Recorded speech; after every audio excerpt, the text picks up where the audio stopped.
প্রাণের ঠাকুর শ্রীরামকৃষ্ণ বলছেন, অহংকার ত্যাগ না করলে ঈশ্বর ভান নেন না বলে একটি ঠাকুর গল্প বলছেন।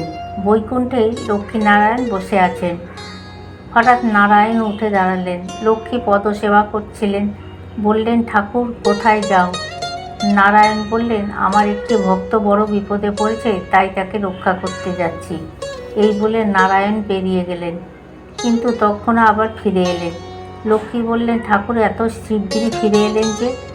নারায়ণ হেসে বলল, ভক্তটি প্রেমে বিহ্বল হয়ে পথে পথে যাচ্ছিল। ধোপারা কাপড় শুকুর দিচ্ছিল।